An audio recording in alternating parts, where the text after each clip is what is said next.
Welcome back to Once More Tales, where we bring you stories of legends, warriors, and epic battles that shake the very foundations of history. We venture into the brutal world of the Vikings to witness the ultimate confrontation between two brothers, Bjorn Ironside and Ivar the Boneless. This is not the story you saw on TV. This is darker, bloodier, and more tragic. Hit that like button, subscribe to Once More Tales, and let's dive into a tale of ambition, betrayal, and brotherhood torn apart by the lust for power.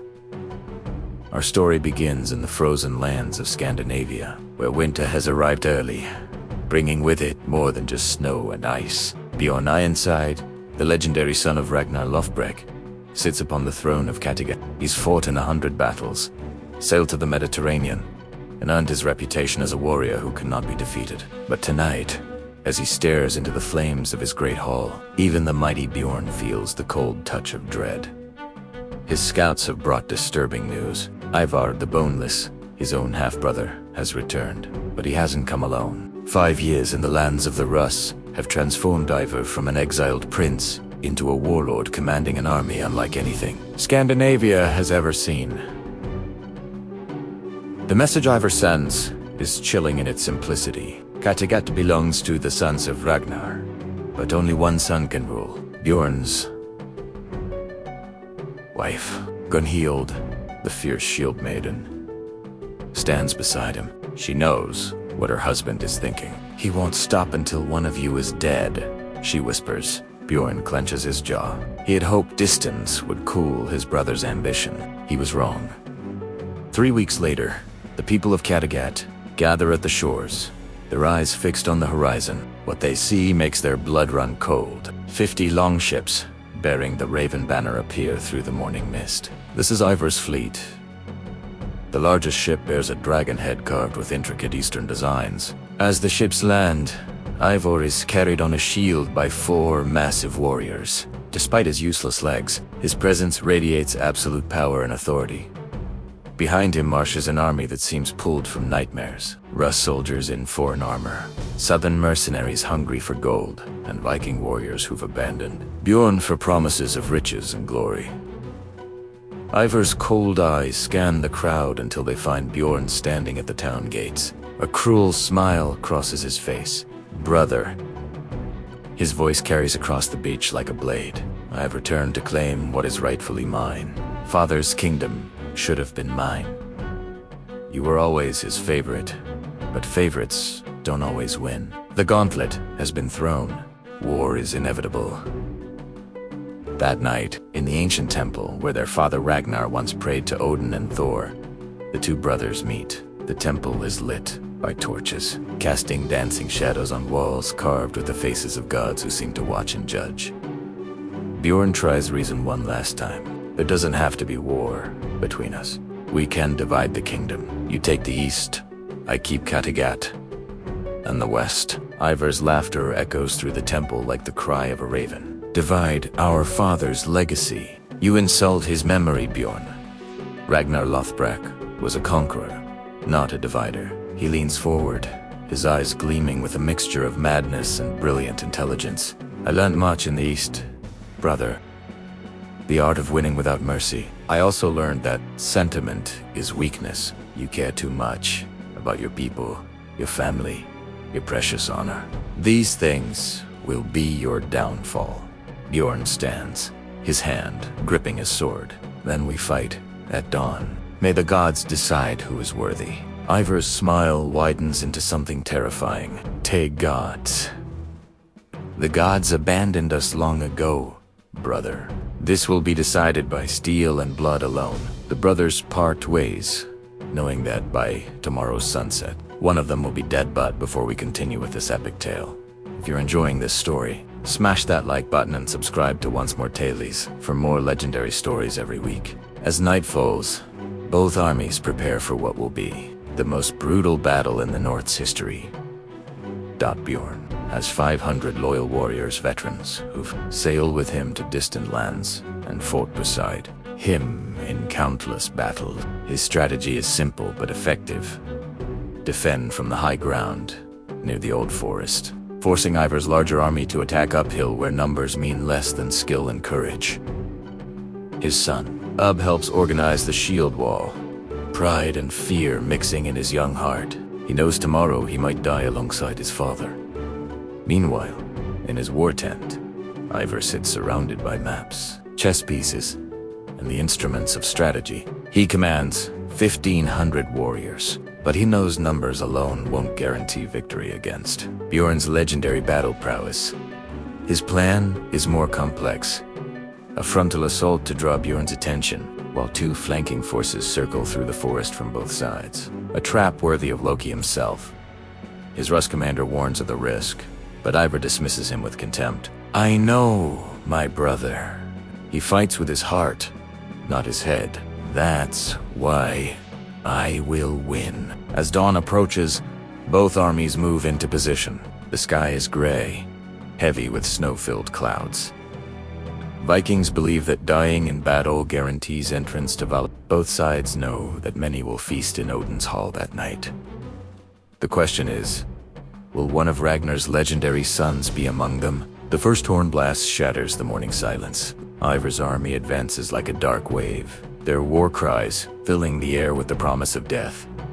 Bjorn stands at the center of his shield wall, his sword raised high. Forke adete, he ate. For Ragnar, for Valhalla! His warriors roar in response, beating swords against shields in a rhythm that sounds like the heartbeat of war itself. The armies collide with the sound of thunder. Wood splinters, metal clashes. Men scream. The shield wall holds, and Bjorn's warriors push back the first wave. Bjorn fights like the berserker his father once was. His sword finds gaps in armor with deadly precision. 7 men fall in the first few minutes alone. The legend of Bjorn Ironside is proven true once more. But from his chariot on a nearby hill, Ivar watches calmly. He sees what Bjorn cannot. The trap is working perfectly. He gives a signal from both sides of the forest. His flanking forces begin to move. An hour into the battle, Bjorn hears horns from his left, then his right. His eyes widen in horrified realization. "Reform, defensive circle," he shouts, but it's too late. His warriors are caught between THREE forces. The shield wall shatters. Men begin falling like wheat before a Scythes arrows rain down from Ivar's archers hidden in the trees. Then tragedy strikes. Bjorn's own son, Ub, falls with an arrow through his chest, dead instantly. The sight fills Bjorn with a rage that would make even Thor himself step back. This is no longer about kingdoms or thrones. This is personal. Dot, with a roar that seems to shake the very earth. Bjorn charges toward where Ivar commands his forces. What happens next becomes the stuff of legend. Bjorn cuts through Ivar's army like a demon unleashed from Helheim itself. 20 men fall to his blade as he carves a bloody path toward his brother. His armor is so covered in blood that he looks like a creature from nightmare, not a man. His remaining warriors follow, creating a wedge that drives deep into the enemy lines. For a moment, just a moment, it seems Bjorn might actually reach Ivar. But when he's within 50 feet of his brother's chariot, a giant blocks his path. A Rus warrior nearly 7 feet tall, wielding a warhammer that could crush a bear's skull. They fight for what seems like an eternity. The giant's hammer dents Bjorn's shield, cracks his armor. But Bjorn is Ironside for a reason. He dodges, weaves, waits for his moment to assess the gap in the giant's defense. Bjorn drives his sword upward through the giant's jaw and into his brain. The massive warrior falls like a cut tree. But the fight has cost Bjorn dearly. He's exhausted, bleeding from a dozen wounds, his breath coming in ragged gasps. As he approaches Ivar's chariot, 12 of Ivar's elite guards form a wall around their commander. These are not ordinary warriors. These are the best fighters Ivar's gold could buy. Bjorn looks past them to Ivar, who sits calmly watching. "Almost done with it. Face me yourself." "Brother," Bjorn shouts, his voice hoarse. "Or are you too much of a coward?" Ivar's expression doesn't change. I don't need to fight you, Bjorn. I just need to defeat you. There's a difference. He nods to his guards. Kill him. But make it slow. I want him to understand his failure before he dies. The 12 warriors advance, and Bjorn, despite his exhaustion and wounds, raises his sword one final time. He will not die begging. He will not die running. He is Bjorn Ironside, son of Ragnar Lothbrok, and he will die like a Viking. The guards surround him, attacking in perfect coordination. These are not mindless barbarians. They are skilled killers working as one unit. Bjorn kills 3 of them, wounds 2 more, but there are too many, and he's too weak. A spear pierces his side, an axe cuts deep into his shoulder. Still, he fights, refusing to fall, refusing to give Ivar the satisfaction. Blood pours from wounds that would have killed a lesser man hours ago. His vision begins to blur. He thinks of his father Ragnar, wondering if he would be proud of how his son dies. He thinks of his mother Lagertha, the greatest shield maiden who ever lived. He thinks of his sons, the one still living, and the one who fell today. Another blade finds his back, and finally, Bjorn Ironside falls to his knees. The remaining guards step back, creating a path for Ivar. Ivar has his men carry him close to his dying brother. The 2 sons of Ragnar stare at each other, one victorious but forever crippled, the other defeated but having lived as a whole man. Do you have any last words, brother? Ivar asks, his voice soft now, almost gentle. Bjorn coughs blood, but through the pain, he manages a smile. Yes, you've won the kingdom, Ivar, but you'll never win their love. You'll rule through fear, and fear makes men do desperate things. Watch your back, little brother. Your own people will be your end. Ivar's face darkens with rage. Those words cut deeper than any sword ever could. You always thought you were better than me.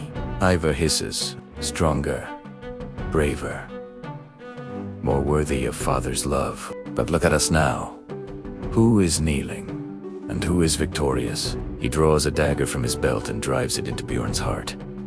Bjorn gasps, his eyes going wide with shock and pain. Then, slowly, they close for the final time. Bjorn Ironside, the legendary Viking who had sailed to the Mediterranean, who had fought in 100 battles, who had never been defeated, falls forward into the mud. The battlefield grows quiet. Even the sounds of distant fighting seem to fade. Word spreads quickly. Bjorn is dead. Many of Ivar's own warriors feel uneasy. Killing a legend like Bjorn seems to invite the wrath of the gods themselves. Ivar orders Bjorn's body displayed on the gates of Kattegat, as a warning to anyone who would challenge his rule. But that night, as Ivar sits alone in what was once Bjorn's hall, now his own, he feels no joy in his victory. The throne feels cold. The crown feels heavy. Bjorn's final words echo in his mind like a curse. Your own people will be your end. Outside, snow begins to fall, covering the battlefield and the bodies of 1,000 warriors. The age of Ragnar's sons is ending in blood and betrayal, just as it had begun. Ivar rules Kattegat with an iron fist. But Bjorn's prophecy proves true. The people never love him, they only fear him. Rebellions arise constantly, each one put down with more brutality than the last. Bjorn's remaining sons, who escape the battle, become symbols of resistance. They tell stories of their father's bravery in taverns and longhouses, keeping his memory alive. The people sing songs about Bjorn Ironside, the true son of Ragnar, the warrior who died standing against tyranny. Meanwhile, Ivar becomes known as the Tyrant, the Kinslayer, the Cursed. One winter night, Ivar is assassinated by his own guards, men who had grown tired of his cruelty and madness. As he lies dying in the same hall where he once sat victorious, his last thoughts are of his brother. Perhaps Bjorn had won after all. Not the battle, but the war for immortality. Vikings remember heroes, not conquerors. In death, Bjorn achieved what Ivar never could in life, the love and loyalty of his people. In the end, both brothers join their father in whatever afterlife awaits them. Their story becomes legend, a tale told around fires for generations to come, a story of ambition, betrayal, and the terrible price of power. The saga of the Sons of Ragnar is finally ended. And that, my friends, is the tragic tale of Bjorn and Ivar's final battle. A story completely different from the TV series, darker, more brutal, and perhaps more true to the Viking way. If you enjoyed this story from Once More Tales, make sure to hit that subscribe button and ring the bell so you never miss our next legendary tale. Drop a comment below telling us which Viking warrior we should cover next. Should we explore the legend of Ragnar himself? Or perhaps the story of Lagertha, the greatest shield maiden? Until next time, may your battles be glorious and your legends eternal. This is Once More Tales, signing off.